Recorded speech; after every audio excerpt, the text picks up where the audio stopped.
हम शीघ्र घर जाएंगे। अरे वसंता, वो युद्ध ना था, सब बड़े बड़े देवता हमारे सखा कान्हा को बचाने आए थे। तू ही सोच, जिसकी रक्षा सारे भगवान मिलके एक साथ करते हैं, वो कान्हा हमारे साथ है तो फिर हमें कैसा भय? वो कान्हा हमारे साथ है तो फिर हमें कैसा भय? तुम सब भी कौन सी बात लेकर बैठ गए हो? ये बताओ कि आज हम क्या खेलेंगे?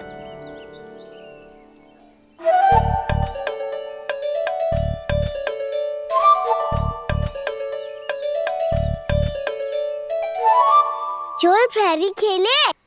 चोर प्रहरी? हाँ, इस पे एक जन प्रहरी बनते हैं और शेष बनते हैं सब चोर।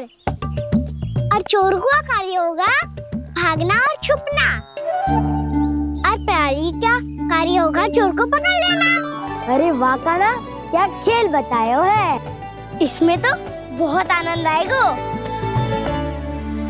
ये खेल भले ही तुम सब खेलोगे बालकों, पर आनंद तो मैं ही लूंगा।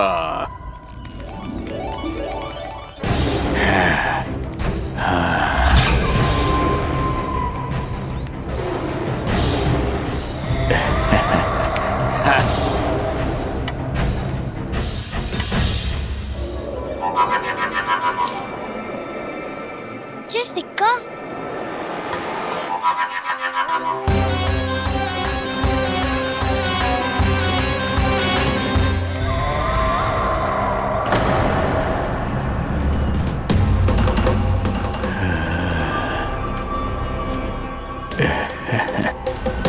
कौन हो तुम?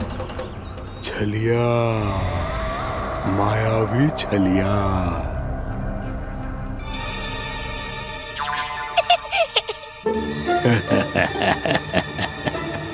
छलिया तो बहुत भयानक होता है, तुम्हारे जैसा थोड़ी दिखता है।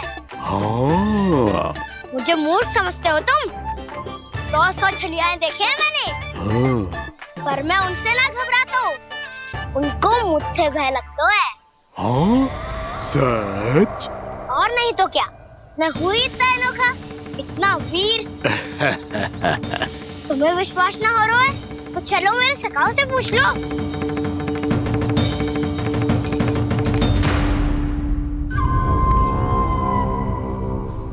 वहाँ क्या देख रहे हो? इधर देखो ज्वर।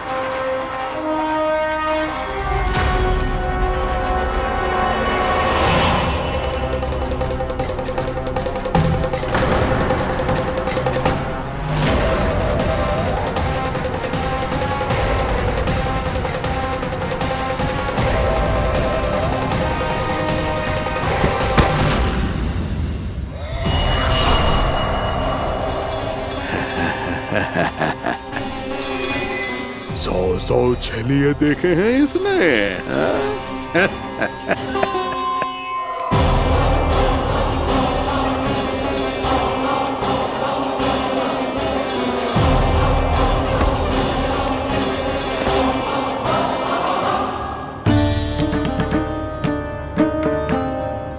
किसे देख रही हूँ कान्हा? उज्जवल को। कहाँ चले गया वो?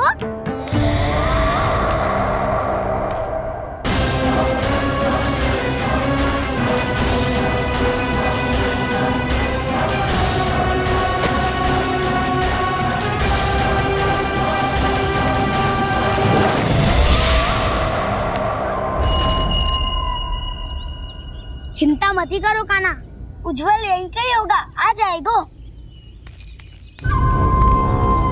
क्या हो गया कान्हा? तूने कही थी ना कि हम चोर प्रहरी खेलेंगे, तो खेल क्यों ना रहो? तुम्हारी प्रतीक्षा कर रहे थे। वैसे तुम कहाँ रह गए थे?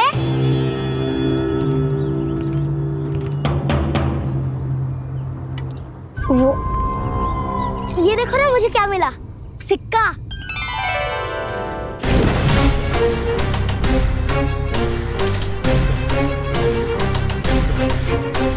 दीदी दिखा दिखा। ना ना, ऐसे ना, जे सिक्का मैं उछालूंगा और जिसके हाथ में आया वो बनेगा प्रहरी और अन्य सब चोर।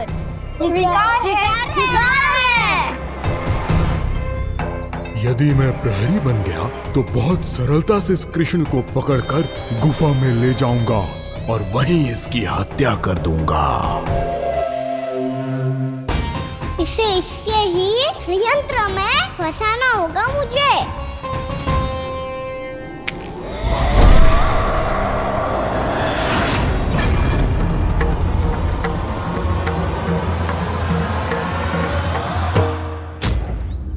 मैं प्रहरी, तुम सब चोर। कोई बात नहीं कृष्ण, अब इस उज्जवल की तरह पहले तुम्हारे सारे सखाओं को फंसाऊंगा मैं और फिर ले जाऊंगा तुम्हें।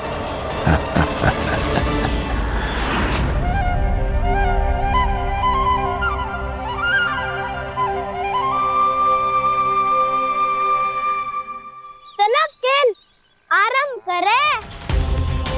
कान्हा, तो हमें पकड़ना। आंखें बंद कर कान्हा।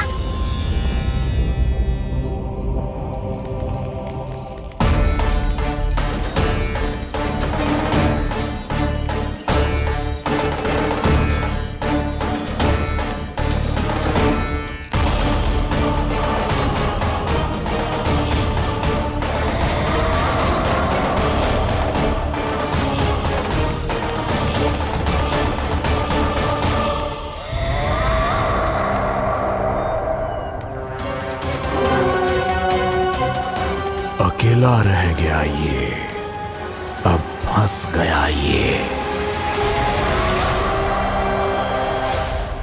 सुबल।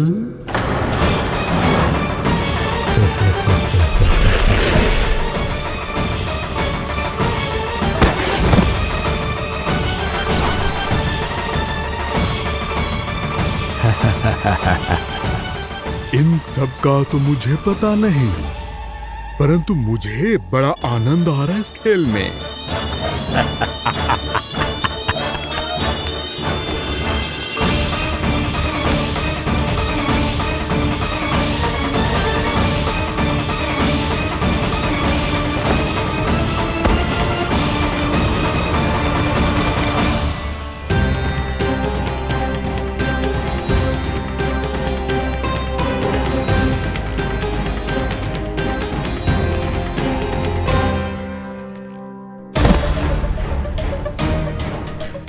बसंता,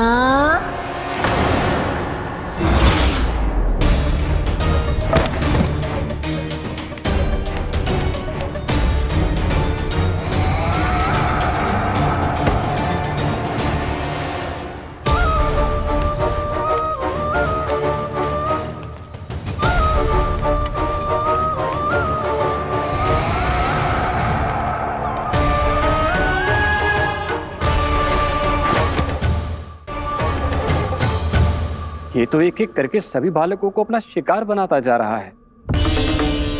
प्रभु ऐसा क्यों करने दे रहे हैं? प्रभु की हर लीला का कोई ना कोई उद्देश्य होता है। यदि वो इस असुर को इन निर्दोष बालकों पर अत्याचार करने से नहीं रोक रहे हैं, तो इसका भी कोई ना कोई कारण अवश्य होगा।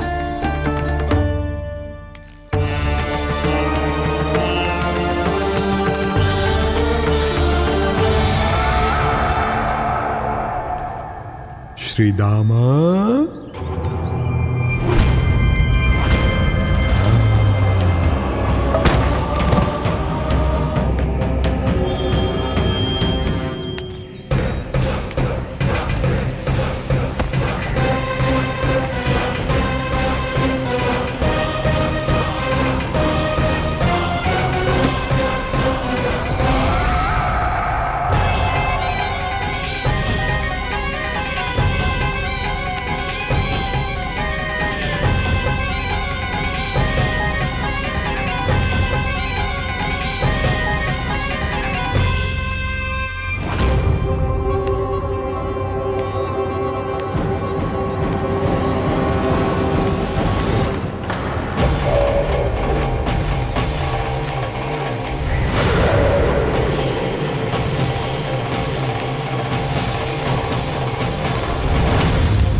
अब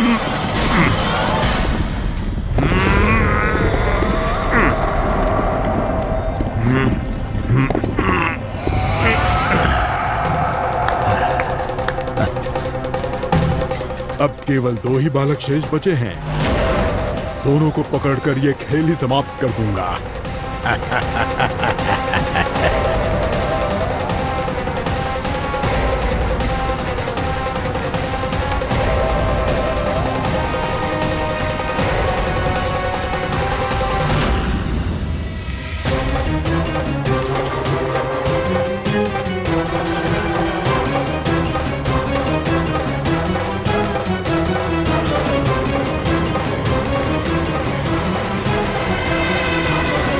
ये तो छलिया है, मायावी छलिया। मेरे सभी सखाओं को शिकार बना लिया इसने। मैं इसे नहीं छोड़ूंगा। कान्हा, कान्हा,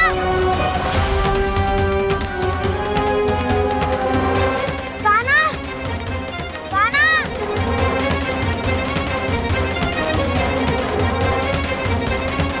कान्हा, दाऊ,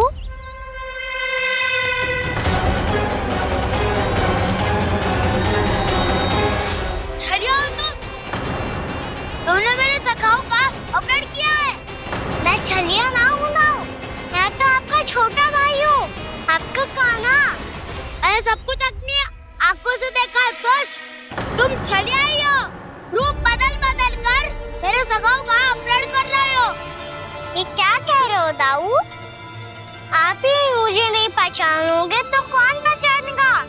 कान्हा, ये नहीं, मैं हूँ वास्तविक बलराम, तुम्हारा दाऊ।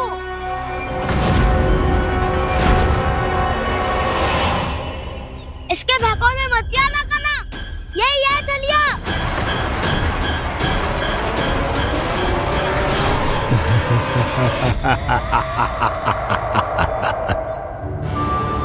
बुद्धिमान बालक, केवल तुमने ही पहली बार में माना है कि मैं ही वास्तविक छलिया हूँ। पर हम तुमसे भयभीत नहीं है दस।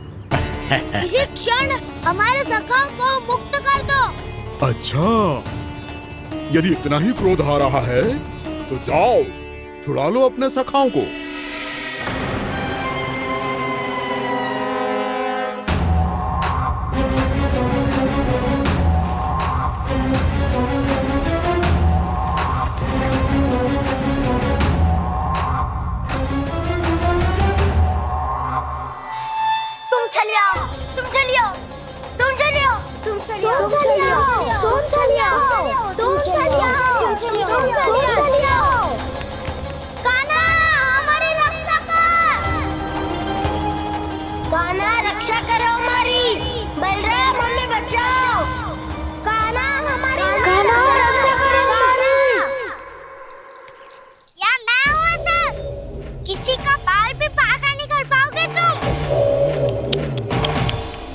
बालक, पर मैंने तो पहले ही तुम्हारे सखाओं को उस कंदरा में पहुंचा दिया है।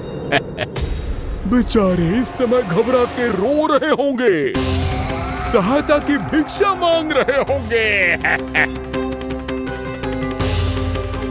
जानते हो तुम उन सबका अपहरण क्यों कर पाए? क्योंकि मैंने तुम्हें कर नहीं दिया, ताकि मुझे तुम्हारा सामना करने के लिए हिकायत मिल सके। अच्छा। लाओ, आओ, जाके सखाओं को बचाओ। इस दुष्ट के लिए मैं पर्याप्त हूँ।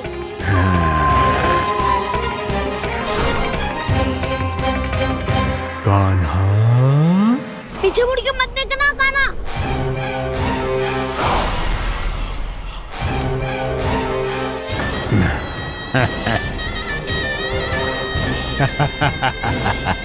अपने सखाओं की तरह अब तुम भी फंस गए कृष्ण।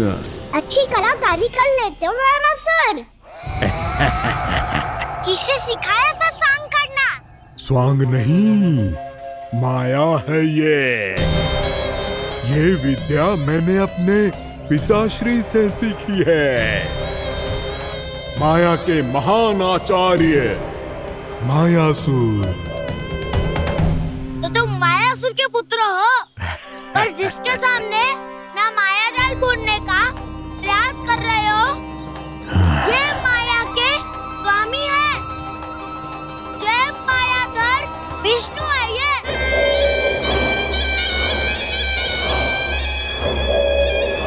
कह रही हो व्यामासुर? भोला भाला तो दिखता हूँ मैं, भैया भी यही कहती है।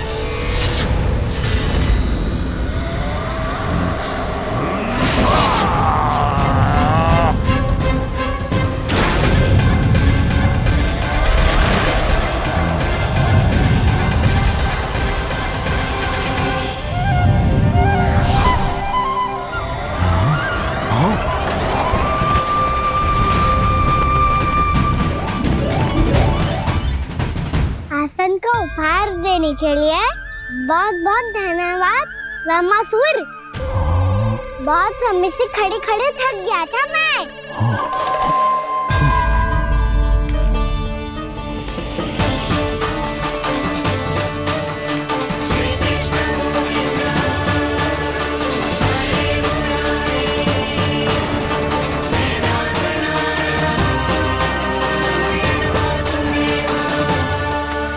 अगला अस्त्र दिखाओ ना।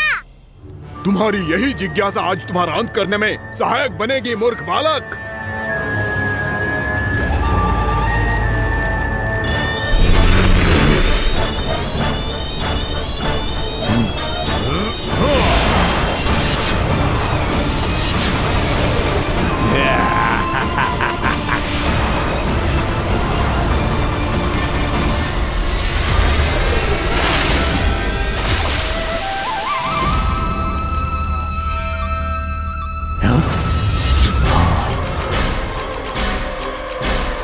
अच्छा, पर प्रक्षालन करना चाहती थे तो पहले क्यों नहीं बताया? मुस्कुराना बंद करो। तुम्हारी ये हंसी मुझे कांटों की तरह चुभ रही है। पर मैया तो कहती है कि मेरी मुस्कुराहट फूलों की तरह है।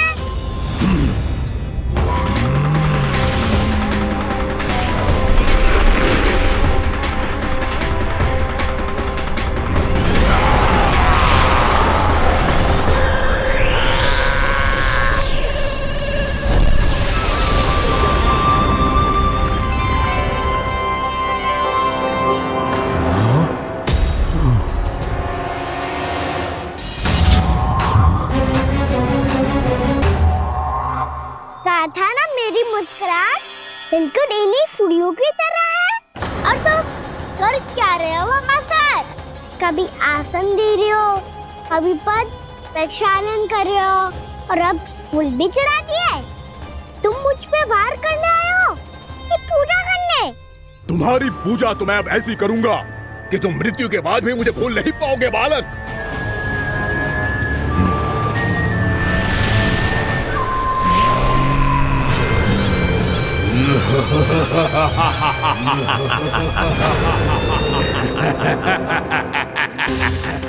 कान्हा, ये चट्टान तो मुझसे हिल ही ना रही।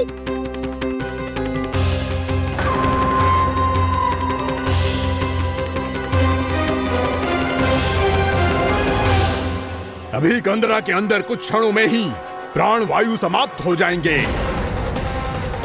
तुम्हारे सारे सखा एक एक कर अपने प्राण त्याग देंगे और तुम्हारा वध करूंगा मैं।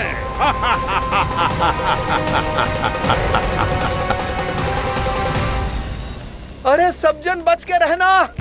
छलिया आया हुआ है वृंदावन में। क्या हुआ? अरे छलिया आ गया है। वृंदावन में मायावी छलिया। अरे क्या हुआ? कौन छलिया? मायावी छलिया सबको छलता है वो। हाँ, कुछ भी कर सके है वो। बहुत भयानक। अरे भानु, ठहर जरा, क्या हुआ? बहुत भयानक है वो, बच के रहना सब लोग।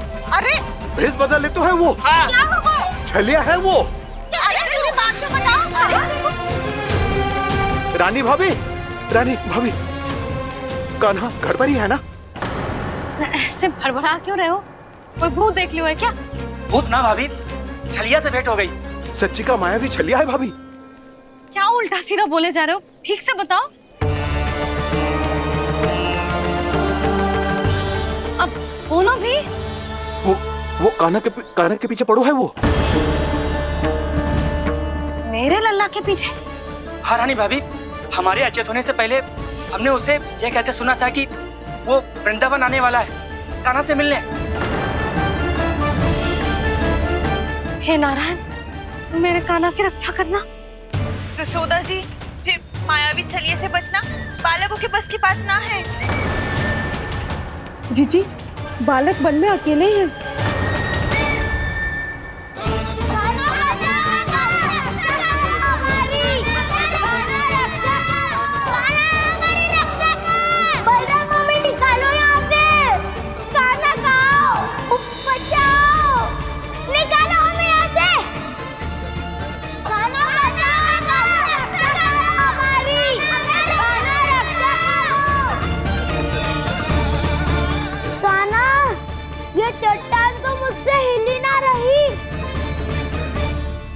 यदि मैं माया का स्वामी हूँ तो आप भी बल के स्वामी हो। ताऊ, अपनी क्षमता, अपना सामर्थ्य स्मरण करो।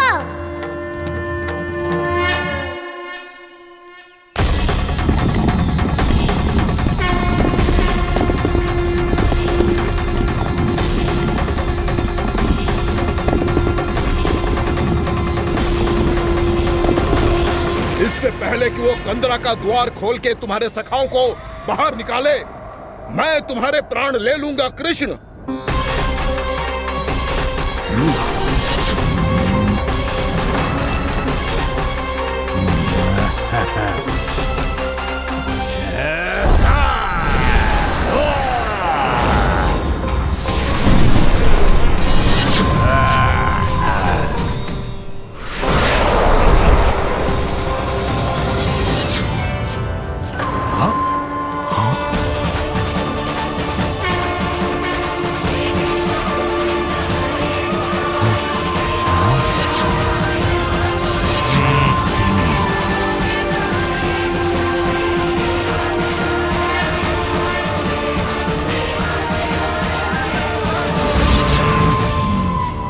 कितनी पूजा करोगे ब्रह्मासुर?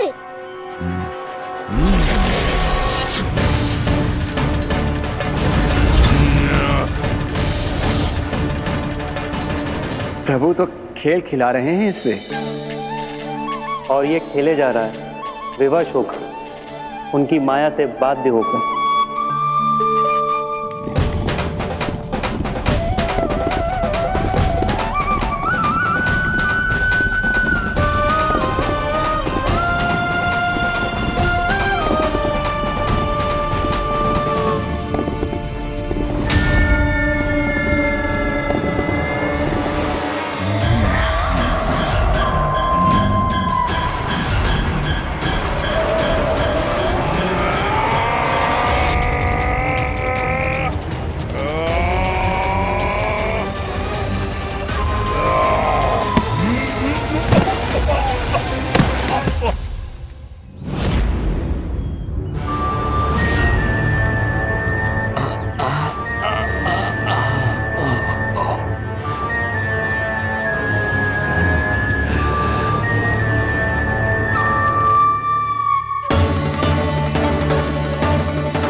जो प्रभु के सामने माया करने आया था, वो स्वयं को ही माया में उलझा हुआ पा रहा है। नारायण नारायण। लो, अब तो तुमने दंडवत प्रणाम भी कर लिया, माया भी, कथा भी, उपहार भी दे दी। तुम चाहते क्या हो ब्रह्मासुर? मेरी शरण में आना है क्या?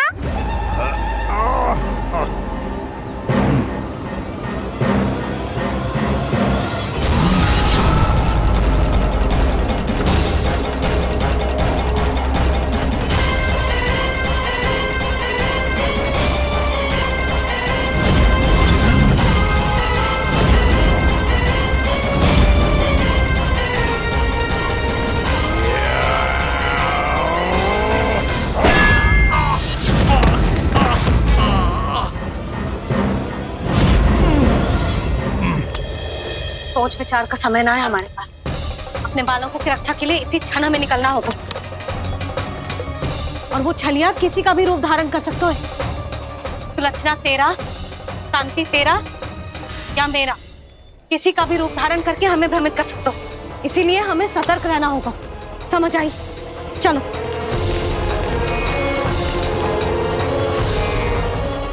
अभी भी समय है रामासुर, समय लाओ। यदि मैया आ गई तो बात गड़बड़ हो जाएगी।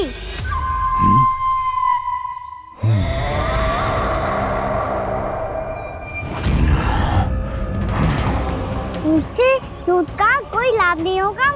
रामासुर, स्मरण करो तुम कौन हो। मायासुर का पुत्र हूँ मैं, अपने स्वामी महाराज कंस का सेवक हूँ, और तुम्हारा हूँ मैं काल।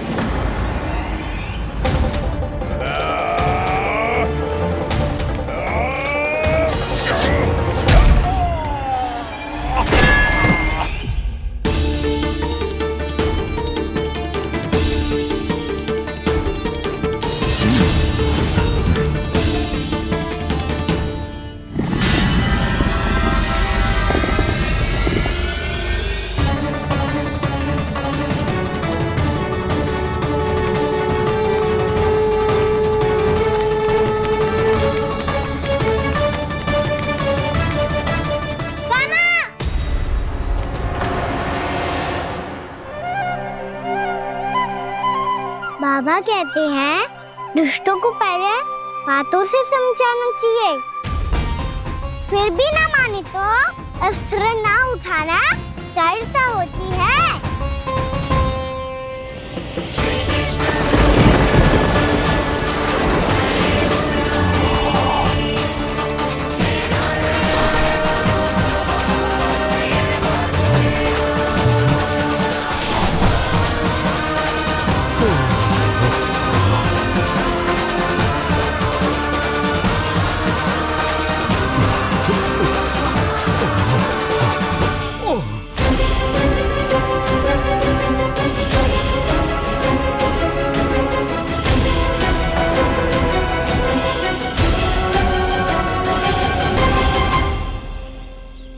पता था मुझे, अपने बाबा के स्वरूप को हानि नहीं पहुंचाओगे।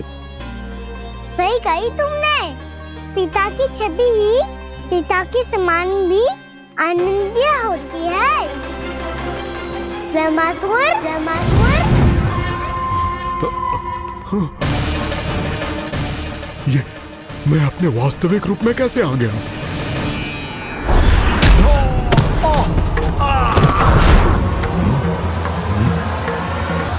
मेरे बाबा का स्वरूप नहीं लेना चाहिए था तुम्हें।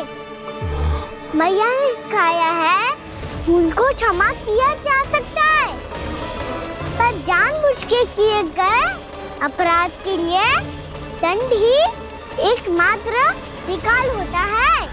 ये बार बार अपनी मैया का नाम ले रहा है। यदि मैं वो स्वरूप लूं तो अपनी मैया पर वार नहीं कर पाएगा ये।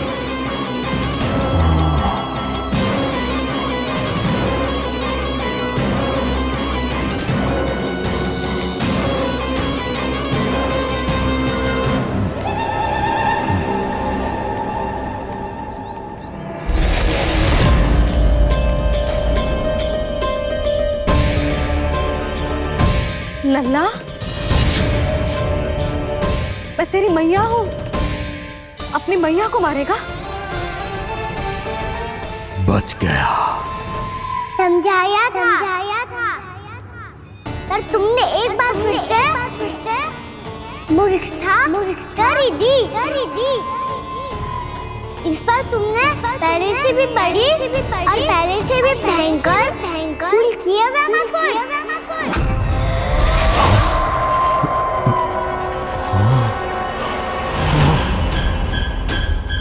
ये क्या हो रहा है मुझे? बार बार मेरा रूप क्यों बदल रहा है? ममता को समझे बिना अधिक समय तक मैया का स्वरूप हरण करके नहीं रख पाओगे रामासुर।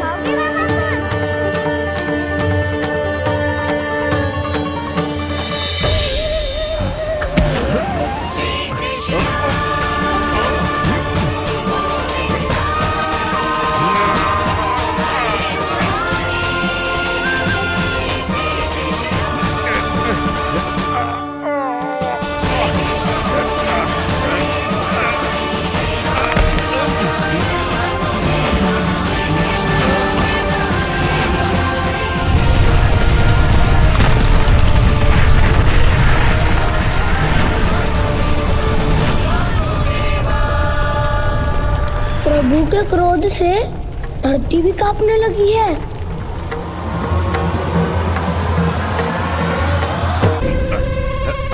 पुत्र को मारने के उद्देश्य से एक माँ का रूप लिया तुमने। ये ममता का और मेरी मैया का घोर अपमान है रावणासुर।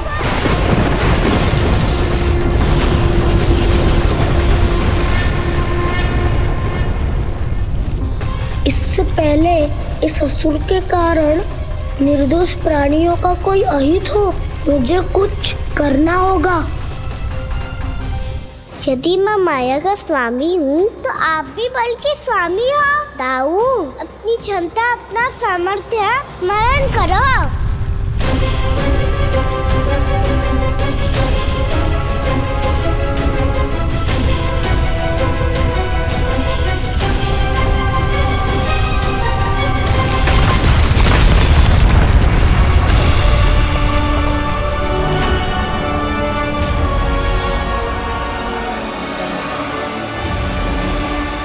अद्भुत बल दाऊ, अद्भुत। अपने बल का उचित प्रयोग करके आपने प्राणियों को हानि होने से बचा लिया और ये भी सिद्ध कर दिया कि इस युग में आपसे अधिक बलवान और कोई नहीं होगा। आज से आप बलदेव के नाम से भी जाने जाएंगे। आज से आप बलदेव के नाम से भी जाने जाएंगे। आपके चरणों का ये चिन्ह युगों युगों तक आपके बल की कथा कहता रहेगा। बलराम का चरण चिन्ह।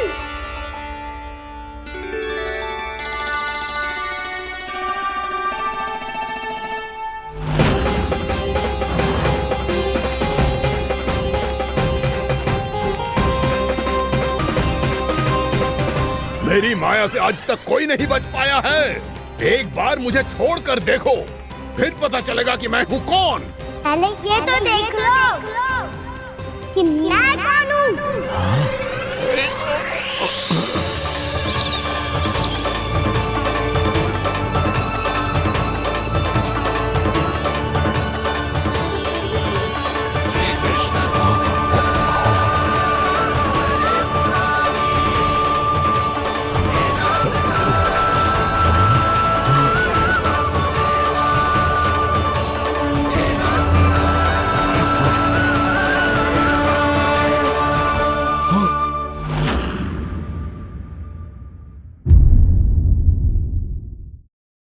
अभिवादन भी नहीं किया। अभिमान तपस्वी का गुण नहीं होता है राजन, अभिमान राक्षसी गुण है। इसलिए मैं आपको श्राप देता हूँ कि आप अगले जन्म में एक राक्षस के रूप में जन्म लेंगे, एक राक्षस के रूप में जन्म लेंगे। मुझे क्षमा कर दीजिए महर्षि, मैंने जानबूझकर आपका अपमान नहीं किया है। मैं तो यहाँ पर शांति की खोज में आया था। अपने भीतर के संसार में गहरे सोच विचार में डूबा हुआ था मैं। मुझे क्षमा कर दीजिए महर्षि, मुझे क्षमा कर दीजिए। अपनी भूल का आभास प्रायश्चित की ओर पहला पग होता है। मैं अपना श्राप तो वापस नहीं ले सकता, परंतु आपको एक वचन अवश्य दे सकता हूँ। जब भी प्रभु नारायण का अवतार होगा, आपको उचित समय पे वो वरदान देंगे जिसकी आप लंबे समय से प्रतीक्षा कर रहे हैं।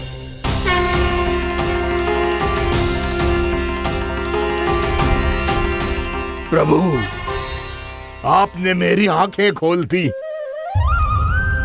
अब मुझे पता चल गया है कि आप कौन हैं और मैं कौन हूं। इसलिए आप मुझ पर कृपा करके अपने चरणों में स्थान दे दीजिए।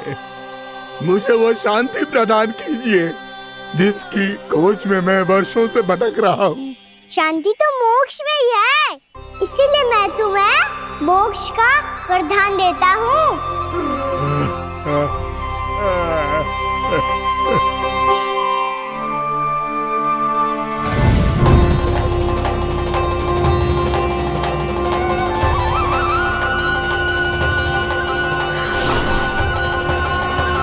प्रभु की ये लीला सदैव स्मरण रखी जाएगी। इस स्थान को इनका आशीर्वाद मिलेगा और इस कंदरा को व्योमासुर की कंदरा के रूप में पहचाना जाएगा। भविष्य में अनेक ऋषि मुनियों की शरण स्थली बनेगी ये कंदरा।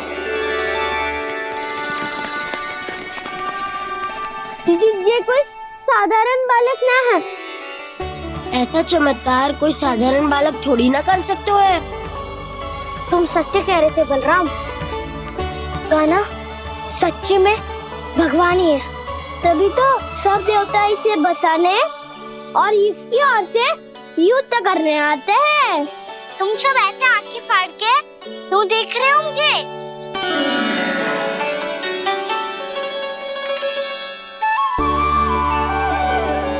बलराम, तुम बलवान हो और कान्हा भगवान है। दूर दूर तक कोई दिखाई ना दे रहा है। ना जाने किस हाल में होंगे बालक। कहीं हम ही तो मार्ग ना भटक गए शीघ्रता के चक्कर में। अब तो एक पग भी ना चलो जा रहे हो। जल, किसी के पास जल है क्या? कंठ तो मेरा भी सूख रहा है मौसी। भाभी, निकट ही जमुना जी है। कहूँ तो वहाँ से जल ले आओ। मैं भी जा रही हूँ भाभी। एक से भले दो। हाँ चल। शीघ्रता से आओ। हाँ।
जानकी, जानकी, क्या होगा इसे? देखो ना जी, अब छलिया की सूचना मिलते ही हम सब बालकों को ढूंढने चली गई और ढूंढते ढूंढते सबको बहुत प्यास लगी आई जी।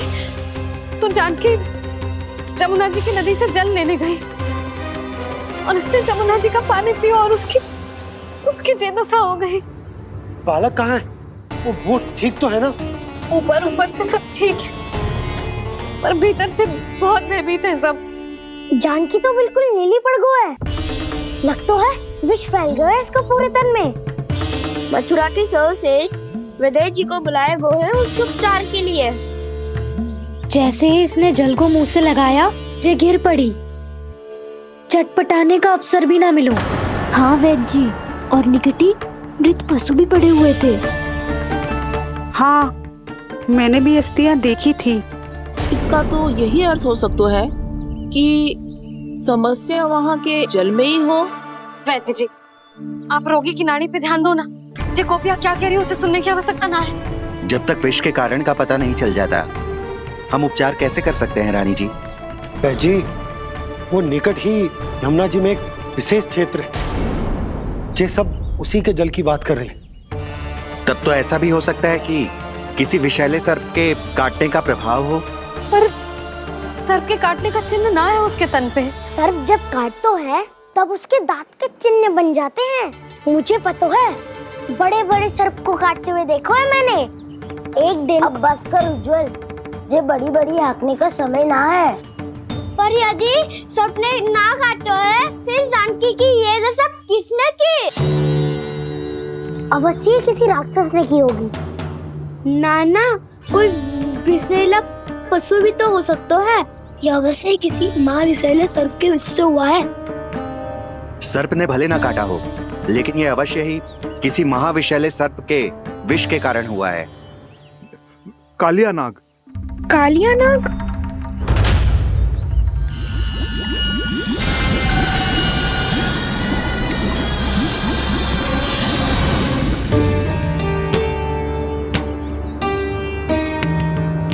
संकेतों से तो ऐसा लगता है कि जानकी ने कालिया नाग के क्षेत्र के विशाल जल पी लियो है। कालिया नाग? एक लोक सुरती है, कल्पना में गढ़ी हुई एक कथा, और कछु ना है। हमें जाके पता लगाना पड़ेगा। पर हमें वहां जाने से मना क्यों है ना बड़ों ने? उज्जवल सही कह रहे हो है। इस समय जानकी के स्वार्थ से अधिक महत्वपूर्ण और कछु ना है। जानकी हमारे लिए ही जलाने गई थी जी, ना मैं उसे जाने देती ना जैसा वो तो। वैद्य जी आप शीघ्र कछु करो, कैसे भी कछु भी करो, पर इसके प्राण बचा लो। यशोदा, धैर्य रखो, श्री नारायण पर विश्वास रखो, वो सब ठीक कर देंगे।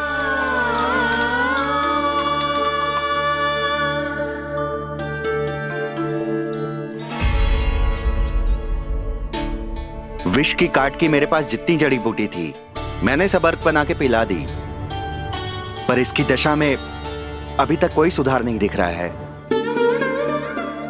यह अंतिम जड़ी बूटी है, अगर इससे भी चमत्कार नहीं हुआ तो फिर जो नारायण की इच्छा।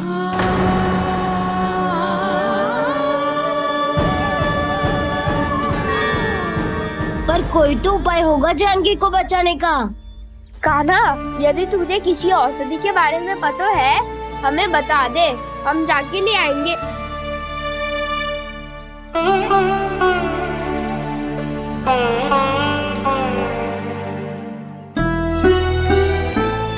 हे नारायण, हे प्रभु, मेरी जानकी के प्राण बचा ले प्रभु।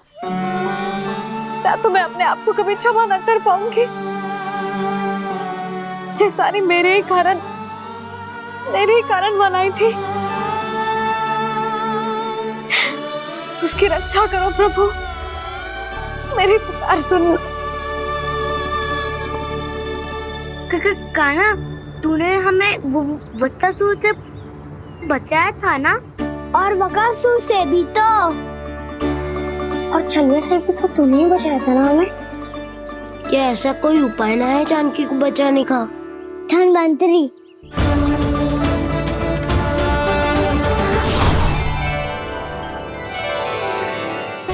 मैं आ गया हूं प्रभु, चिंता मत कीजिए, आपके आदेश का पालन अवश्य होगा। यशोदा मैया,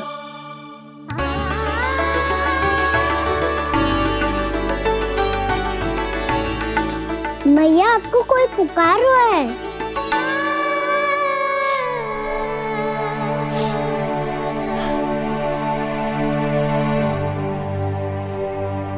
चिंता मत करो मैया, अब धन्वंतरी जी आ गए हैं, वो सब संभाल लेंगे।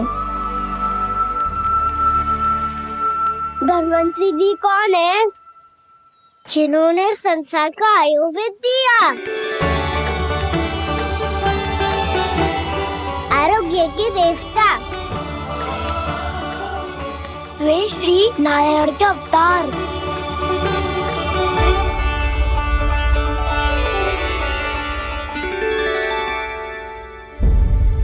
मुझे पता चला है कि आपको वेद की आवश्यकता है। हाँ हाँ, भीतर आइए। आइए आइए वैद्य जी, जी रहे। मथुरा का सर्वश्रेष्ठ वैद्य अर्थात मैं यहां आ चुका हूं और रोगी को जितनी औषधि की आवश्यकता थी सब दे चुका हूं। निश्चित रूप से आपने विष की काट के लिए बहुत ही उत्तम अर्क तैयार किया है, इसीलिए किसी और वैद्य की आवश्यकता नहीं है। किंतु आप अकेले कितना कुछ करेंगे वैद्यराज, मुझे अपना सहायक ही बना लीजिए। पर जो करना था मैं पहले ही कर चुका हूं। हाँ, वो तो आप कर चुके हैं, बस रोगी के तन से विष निकालना शेष है ना वैद्यराज? हाँ हाँ, बस वही शेष है। इनके रक्त को विष रहित करने में मैं आपकी सहायता करूंगा। पहले ये संजीवनी मानी जाने वाली इन लाल फूलों की बूटी को भी घिसना है ना?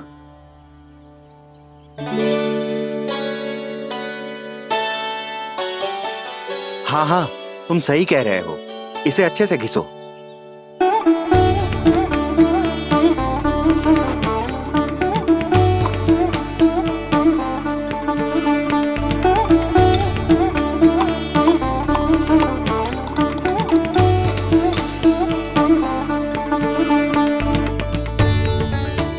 और ये नीले फूलों को भी तो मिलाना है ना? हाँ हाँ, अच्छे सहायक बन सकते हो तुम, ऐसे ही श्रम करते रहो।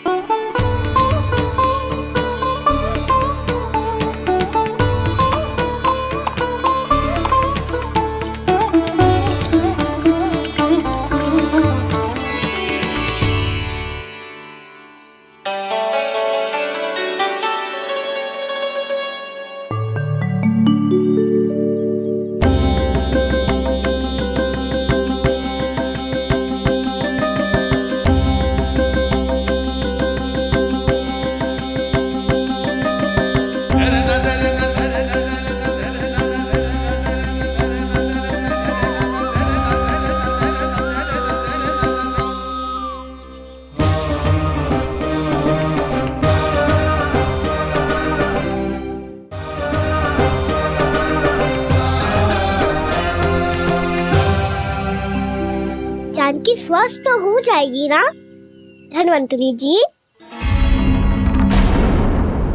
धन्वंतरी? प्रभु, अब मैं क्या करूं? आपने तो स्वयं ही मेरी पहचान उजागर कर दी। जी क्या करो कान्हा? आप सब ऐसे क्यों देख रहे हो? मैया कहती है ना, सभी वेद धन्वंतरी जी का ही रूप होते हैं। वाह कृष्णा, चतुर तो हो तुम। वैसे वास्तविक धन्वंतरी मैं हूँ, मेरा अर्थ है वास्तविक वैद्य मैं हूँ।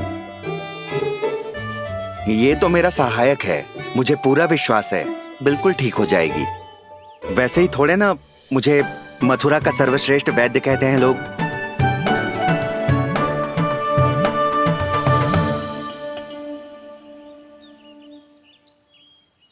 जसोदा भाभी, जसोदा जी, जानकी को चेतना आ गई। जानकी, जानकी, जानकी, तू ठीक है ना? क्षमा करना भाभी, मैं आपके लिए जल ना ला पाई। बस बहुत भूख लगी है। मैं अभी कुछ लाती हूँ। जानकी माखन खाओगी?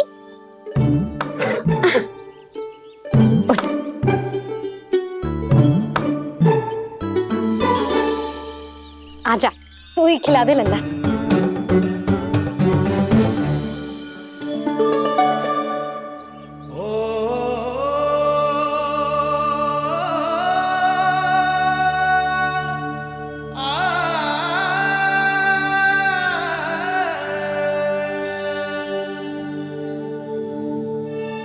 तुम सब मेरे लल्ला को माखन चोर कहती हो ना?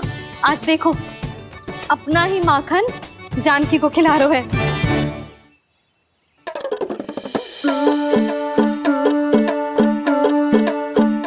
थोड़ा और विश्राम कर लो। सदैव तुम हम सबकी सेवा करती हो, आज मैं तुम्हारी सेवा करूंगा। जानकी की जिज्ञासा तब हुई जब जय यशोदा काकी की सेवा कर रही थी, और अब देखो स्वयं भगवान ही इसकी सेवा कर रहे हैं। जानते हो इससे क्या सिद्ध होता है? जो भी यशोदा मैया की पूजा करेगा, अर्थात अपने माता पिता की सेवा करेगा, उनके साथ सम्मान से व्यवहार करेगा, ईश्वर स्वयं उसका ध्यान रखेंगे। कभी धन्वंतरी के रूप में तो कभी स्वयं कान्हा के रूप में। भक्त और भगवान का देखो कैसा ये अनुराग, स्वयं करे सेवा प्रभु, अद्भुत गोपी का भाग्य। प्रभु इन सब पृथ्वीवासियों से कितना घुल मिल गए हैं, ना तो ये प्रभु को भगवान मानते हैं और ना ही प्रभु अपने आप को इनसे सर्वश्रेष्ठ समझते हैं। अपने आचरण से ये सिद्ध कर रहे हैं कि ये सभी में हैं और सभी इनका ही अंश है।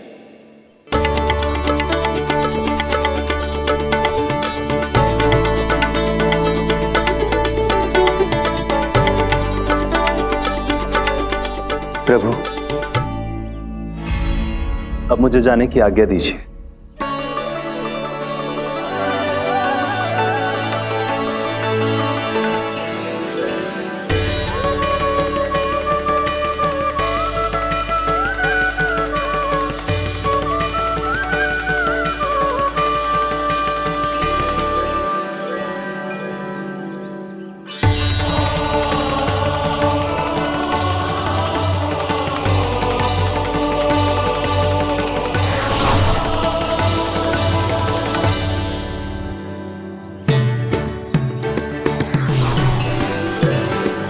कान्हा ने तो सच्ची में धन्वंतरी जी को बुला लिया था।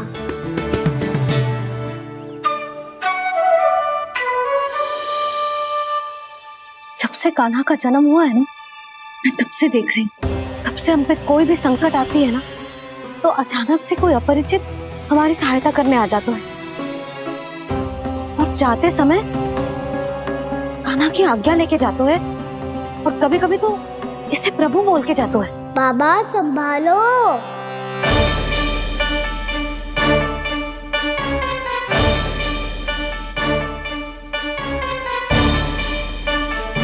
चारों ओर बाड़ बनवा दो और वहां सूचना पट्ट भी लगा देना, ताकि जानकी के साथ जो हुआ है वो किसी और के साथ ना हो।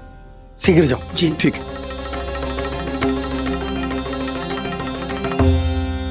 बाड़ और सूचना पट लगवाने से समस्या का समाधान नहीं होगा बाबा। निर्दोष पशु सूचना पट देखकर भी कुछ समझ नहीं पाएंगे।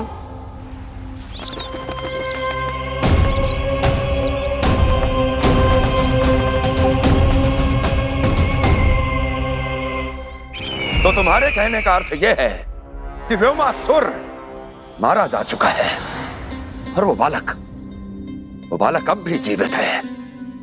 हाँ महाराज, मैंने गोप बालकों को कहते सुना था कि कृष्ण ने छलिया को मोक्ष दे दिया है, पर वृंदावन सुरक्षित नहीं है महाराज। वो एक बहुत बड़ी समस्या से जूझ रहे हैं। कैसी समस्या? गांव के निकट क्षेत्र में किसी विषैले सर्प का निवास है। उसके विष का प्रभाव इतना भयानक है महाराज, जैसे विष ना हो, स्वयं हलाहल हो। मेरी कोई भी औषधि रोगी का उपचार नहीं कर पा रही थी। निकट के क्षेत्र में कहां है वो सर्प? गोप मानते हैं कि वो सर्प गांव के निकट यमुना नदी के जल में रहता है। मुझे तो लगता है महाराज, ये कालिया नाग की कथा कोई किंवदंती या लोक श्रुति नहीं, एक सच्चाई है, एक विषैली सच्चाई।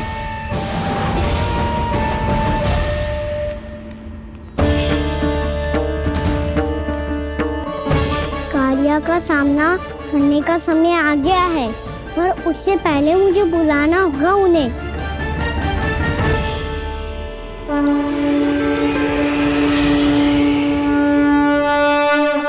संसार के दारुण भय का नाश करने वाले, सभी कष्टों का हरण करने वाले, विश्व का समस्त ऐश्वर्य प्रदान करने वाले, कमल जैसे लोचन, मुख और चरणों वाले आजानुभुज श्री राम को मैं बार बार नमस्कार करता हूँ।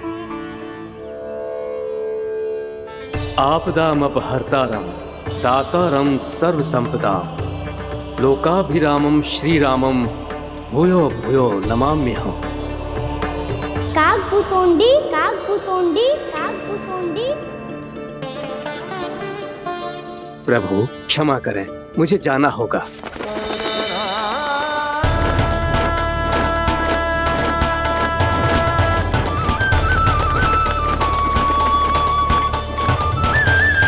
प्रणाम प्रभु।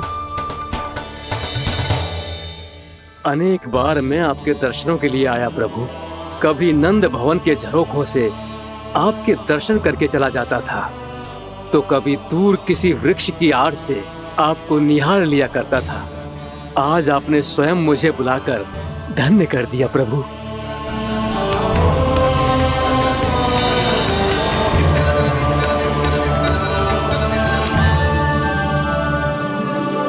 मैंने आपको यहाँ एक विशेष कारण से बुलाया है। आपके श्राप से इस कालिया नाग को मुक्त करने का समय आ गया है।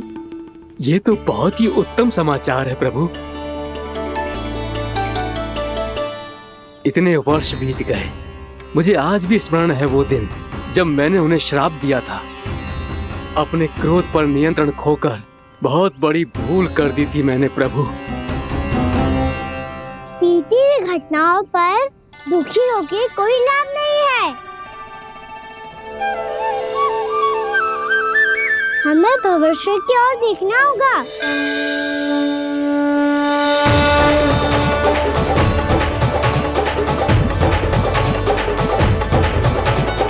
आदेश कीजिए प्रभु, क्या आज्ञा है आपकी? जब मैं कालिया नाग का सामना करने जाऊं, तो आप यहीं रहेगा। आपको अपने आप पता चल जाएगा कि कब क्या करना है।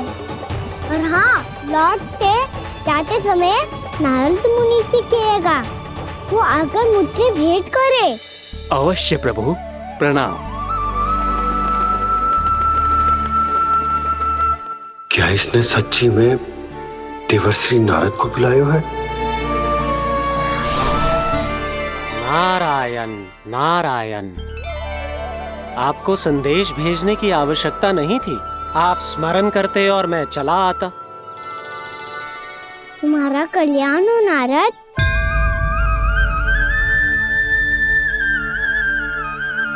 मैंने तुम्हें एक विशेष कार्य के लिए बुलाया है। आज्ञा दीजिए प्रभु। तुम्हें एक बार फिर कंस से भेंट करनी होगी। विचार कीजिए महाराज, क्या आप बिना किसी शंका के कह सकते हैं कि कौन सी पंखुड़ी पहली है और कौन सी आठवीं? उस दुष्ट से भेंट करना स्वयं कीचड़ में उतरने के समान है प्रभु। कमल पुष्प प्राप्त करना हो तो कीचड़ में उतरना पड़ता है नारद। आपका आदेश तो मैं स्वप्न में भी नहीं टाल सकता प्रभु। कंस कालिया नाग के बारे में जान गया है, पर वो उसका सामना करने का साहस नहीं कर पाएगा। मैं आतुर हूँ प्राप्ति, मूर्ख नहीं। मेरी बुद्धि फिर नहीं गई है।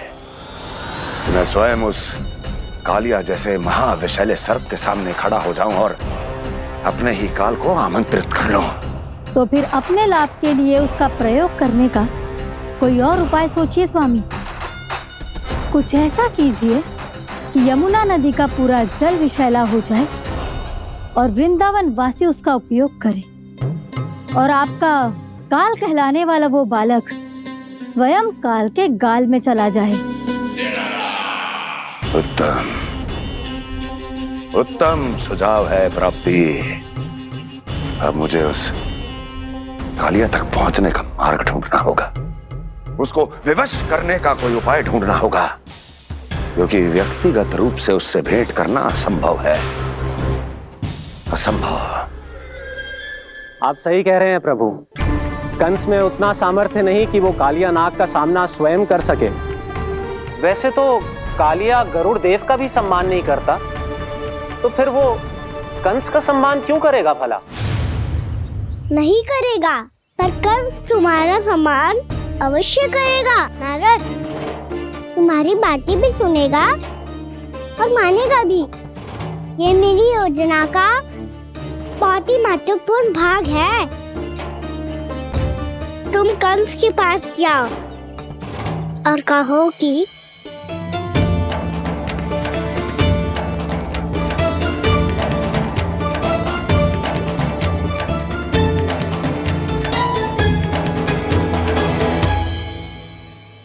संतान अपने माता पिता को तीर्थ का सौभाग्य दिलाती, पर मेरा लल्ला कितना महान कि उसने हमारे घर को ही तीर्थ बना दिया।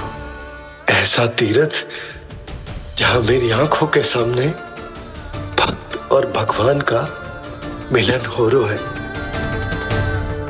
जो आज्ञा प्रभु।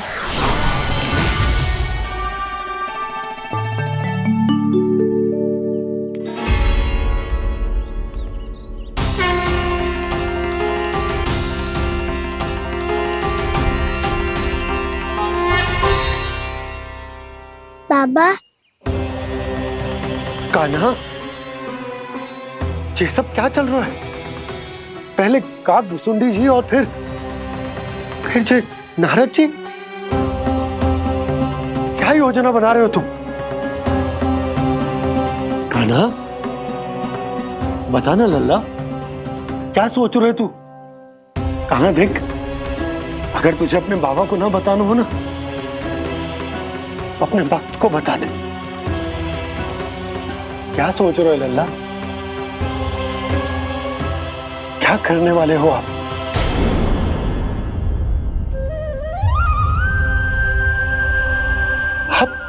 आप इतने दुखी क्यों हो?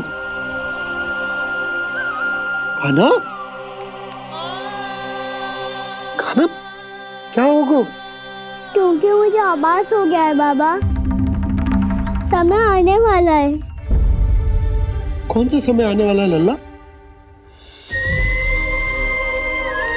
सीधे सब कुछ बदलने वाला है। भैया को मेरा सत्य पता चल जाएगा बाबा।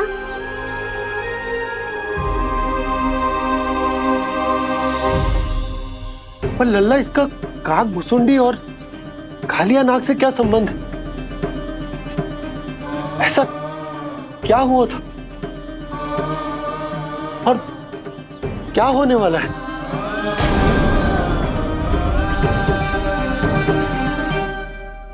जो होने वाला है बाबा, उसका संबंध उससे है जो सैकड़ों वर्ष पहले हुआ था।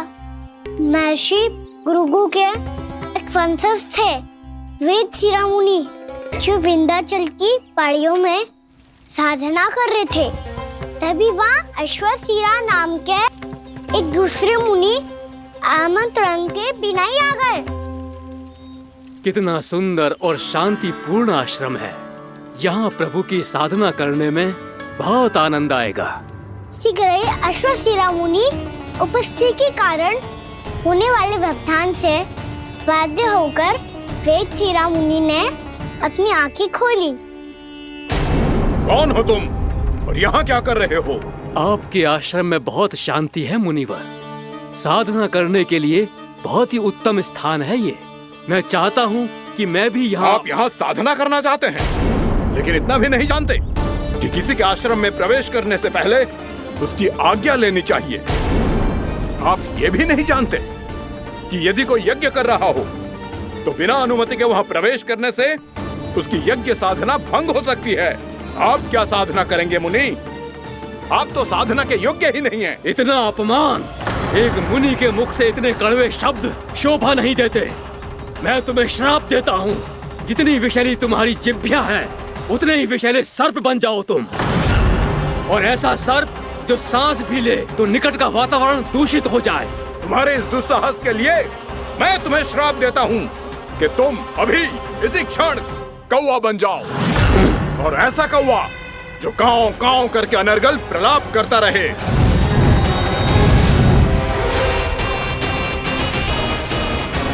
ये मैंने क्या किया? ये मैंने क्या किया? क्रोध के कारण दोनों ने एक दूसरे को श्राप दे दिया। पर दोनों ही मेरे भक्त थे, और भगवान होकर मैं अपने भक्तों को इतनी कठिनाई में कैसे देख सकता था। इसीलिए जिस संकट में उन दोनों ने अपने आप को फंसा लिया था, उसका समाधान करने में मैं उनके पास गया। देखिए ना प्रभु, ये क्या हो गया हमसे? हमारी रक्षा कीजिए प्रभु, मार्ग दिखाइए हमें। क्रोध पर नियंत्रण ना होने के कारण आप दोनों ने एक दूसरे को बहुत ही भीषण संकट में डाल दिया है। आप दोनों ही तपस्वी, तप के बल से दिए गए आपके श्राप को लौटाना भी संभव नहीं है। प्रभु, कोई तो उपाय होगा, हम आपके शरण में हैं प्रभु। अपराध तो हमसे हुआ है प्रभु, पर अब आपसे ही आशा है। कुछ ऐसा कीजिए भक्त वत्सल, जिससे हम दोनों के श्राप का प्रभाव कुछ कम हो जाए। आप दोनों ही मेरे भक्त हैं, इसलिए आपकी पीड़ा का निवारण करने का एक उपाय है मेरे पास। वेदशिरा मुनि, जब आप कालिया नाग बनेंगे तो आपको मेरे चरणों को अपने शीश पर धारण करने का सौभाग्य मिलेगा। और अश्र शिरोमुनि, आप काग योनि होने के बाद भी आप श्रेष्ठतम ज्ञान और सर्वाधिक यौगिक सिद्धियों के स्वामी होंगे और प्रवचन दिया करेंगे। इसके बाद अश्वशिरा मुनि काकभुसुंडी बन गए, जिन्होंने आगे चलकर स्वयं गरुड़ देव को रामायण सुनाई। और मुनि वेदशिरा, महर्षि कश्यप और देवी कैत्रियों के पुत्र कालियानाग बनकर जल में। और अब वही कालियानाग जमुना जी में, जिनके कारण जानकी के प्राण लगभग चले ही गए थे। अब कालियानाग को उचित स्थान पर भेजने का समय आ गया है बाबा। पर ये तो अच्छी बात है कान्हा, वेदशिरा मुनि को दिया हुआ तुम्हारा वचन भी पूरा हो जाएगा, जमुना जी की शुद्धि भी हो जाएगी। इस सब के बाद भी तुम दुखी क्यों हो? क्योंकि इसके बाद मैया के सामने मेरा रहस्य खुल जाएगा बाबा। उन्हें पता चल जाएगा कि उनका बालक कोई साधारण बालक ना है। भविष्य में जो होने वाला है उसे सबके सामने घटने से रोकना मेरे लिए भी संभव ना होगा। मैया को सब पता चल जाएगा। क्या पता चल जाएगा रे मुझे?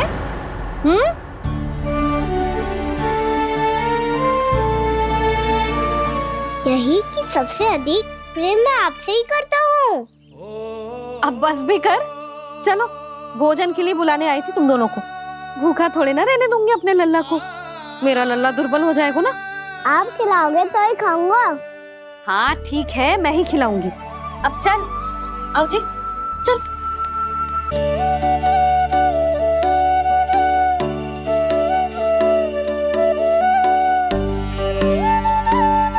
मैया खेलो ना मेरे साथ। मैया सुनो ना, मेरी बात ना मानोगी? अभी बहुत कार्य पड़े लल्ला, देख जानकी को औषधि भी देने जानो है ना। औषधि मैं दे दूंगा, फिर तो खेलोगी ना आप मेरे साथ। पिछले कुछ दिनों से अपनी मैया का अधिक से अधिक प्रेम पाने का प्रयास करो है कान्हा। इसका तो एक ही अर्थ हो सकता कि कछु बहुत बड़ो होने वालों है। कान्हा रुक जा लल्ला। कान्हा क्यों तंग कर रहा है? मैया को पहन लेना। कान्हा, कान्हा, ये क्या करो तूने?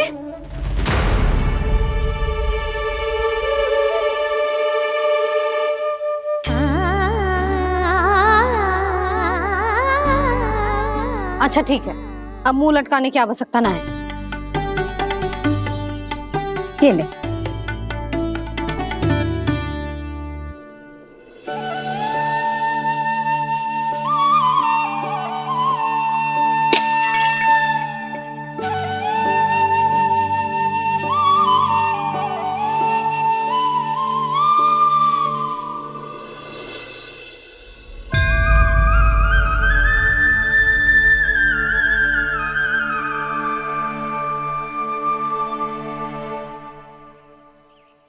तंग करे मैया को खिंचाए, खेले रूठे मनाए, लीला अनोखी करके शरारत, कान्हा दंड भी पाए।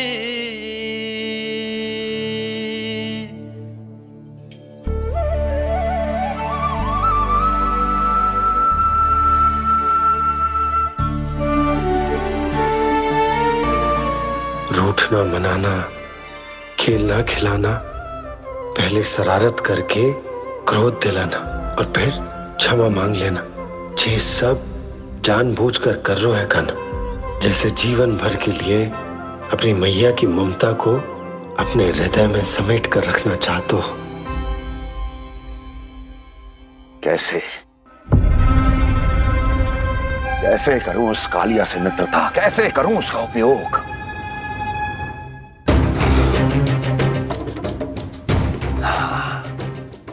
उस पर आक्रमण कर देता और उसे किसी ना किसी तरह से यह विश्वास दिला देता हूं कि यह आक्रमण उस विष्णु अवतार ने किया है।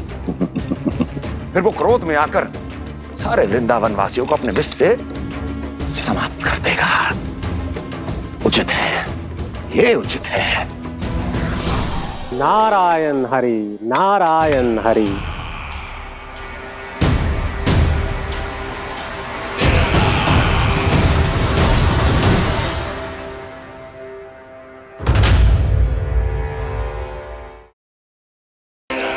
तो समस्या ये है कि मैं स्वयं उससे मिलने नहीं जा सकता, उससे भेंट नहीं कर सकता। उस कृष्ण की हत्या के लिए उसको वृंदावन जाने के लिए तैयार नहीं कर सकता। तो मत जाइए उसके सामने और ना उसे भेजिए कृष्ण के सामने। हर बार आप किसी ना किसी असुर को अपने शत्रु के क्षेत्र में भेजते हैं, जहां शत्रु उसका सामना करने के लिए पूरी तरह से तैयार होता है और आपका असुर मारा जाता है। इस बार शत्रु को युद्ध स्थल चुनने का अवसर मत दीजिए महाराज। इस बार योजना का जाल ऐसे बुनिए कि कृष्ण स्वयं उसके पास जाने के लिए विवश हो जाए। कालियानाग स्वयं काल है, मृत्यु का दूसरा नाम है। उसके विष का उपयोग अपने लाभ के लिए कीजिए महाराज। वैसे कालिया के विष की अधिकता का अनुमान तो होगा ही आपको।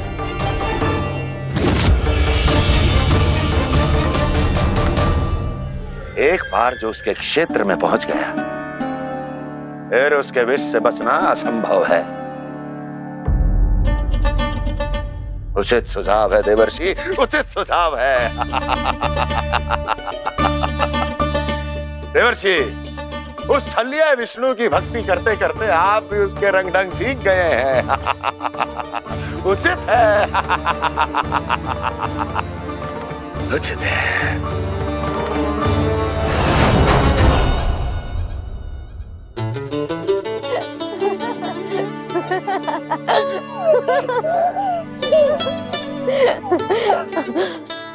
बस बस, बहुत आनंद ले लियो लला। बस अब दूध पी ले। ठहर ठहर, गर्म है। जी ले ले।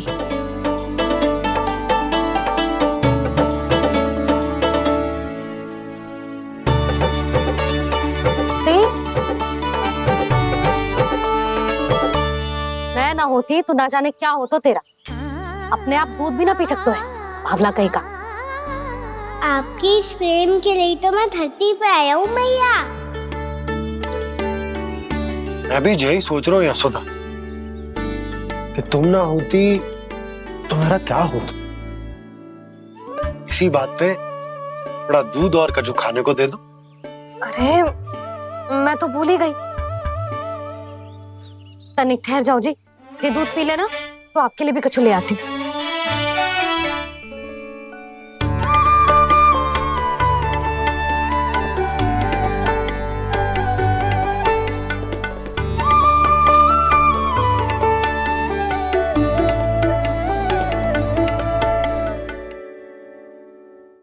प्रणाम महाराज। आपकी आज्ञा के अनुसार बिल्कुल वैसा ही पत्र तैयार किया है जैसा आप चाहते थे।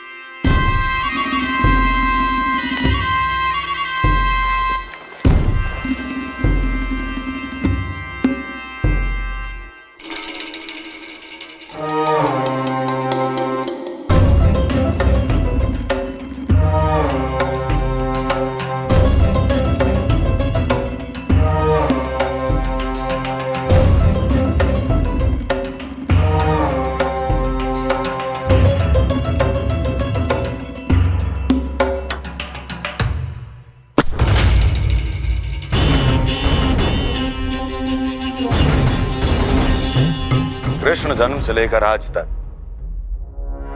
ये मेरी सबसे महत्वपूर्ण योजना है। इसका सफल होना निश्चित है दूत, किंतु केवल वही करना जैसा मैंने कहा है। जाओ।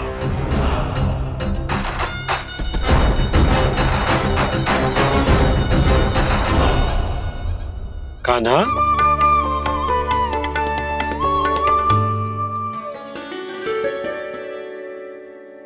क्या होगा? बाबा, मैं चाहता हूँ कि मैया की स्वमता क्रिस्टल फ्रेम की वर्षा मुझ पे सरतेव ऐसे होते रहे। वो तो होती रहेगी लल्ला। अपने लल्ला के लिए किसी मैया का प्रेम कभी कम हो सकता है भला? नंदराज, वो मथुरा से एक दूत आयो है महाराज कंस का राजपत्र लेके।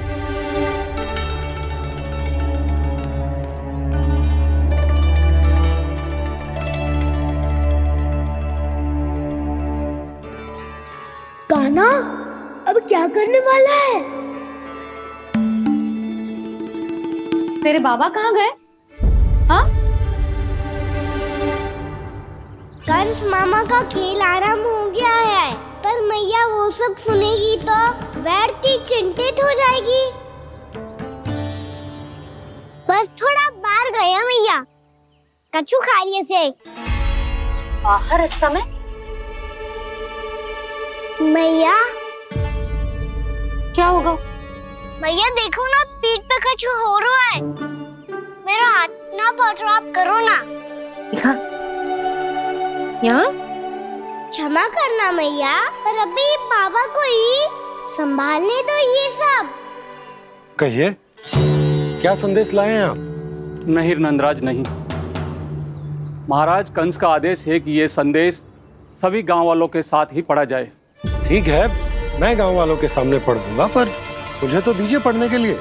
महाराज की आज्ञा का पालन करना आपके लिए भी आवश्यक है नंदराज।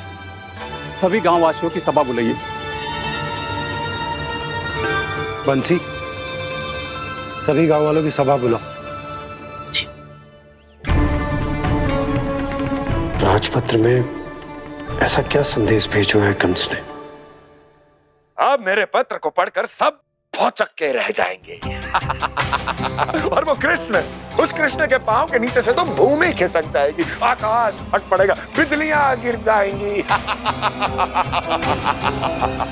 प्राप्ति, ओ प्राप्ति, कंस का पत्र।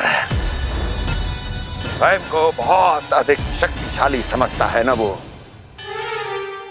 अब देखता हूं कैसे वो इस महासंकट का सामना करता है। वो कृष्ण, वो अपनी मृत्यु स्वयं चुनेगा या मृत्यु की वेदी पर चढ़ा देगा प्रिय वृंदावन वासियों को।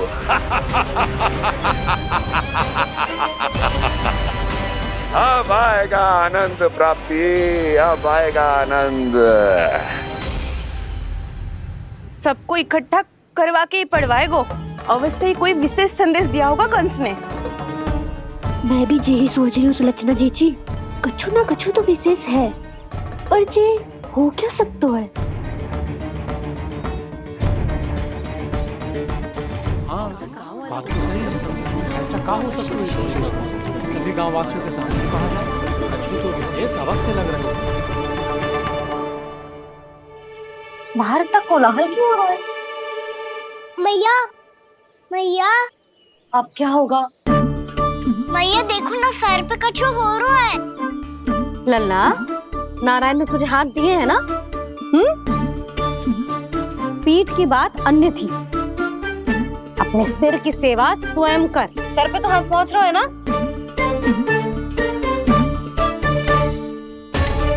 मैया सुनो ना, मैया देखो ना, तीव्र कर कछु हो रहा है। मैया देखो ना, तीव्र कछु हो रहा है।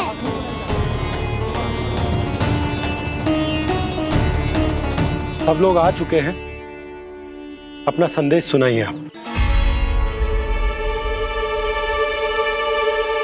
गोपराज नंद और सभी वृंदावन वासियों को सूचित किया जाता है कि मथुरा अधिपति और आप सभी के महाराज कंस ने कल सुबह भव्य पूजा का आयोजन किया है। इसके लिए राज्य को वृंदावन के क्षेत्र के निकट यमुना नदी के मध्य में खिलने वाले 1 कोटि कमल के पुष्पों की आवश्यकता है। इसीलिए आप सभी को यह आदेश दिया जाता है कि ये सभी कमल के पुष्प प्रथम पहर से पहले राजसभा में पहुंचा दिए जाए। 100 सारे पुष्प वो भी प्रथम पहर से पहले कैसे हो सकता है? यदि आप ऐसा करने में असफल रहे तो इसे राज आज्ञा का उल्लंघन माना जाएगा और राजद्रोह के आरोप में आप सभी को कड़े से कड़ा दंड दिया जाएगा। स्मरण रहे, यदि कल की पूजा में इन एक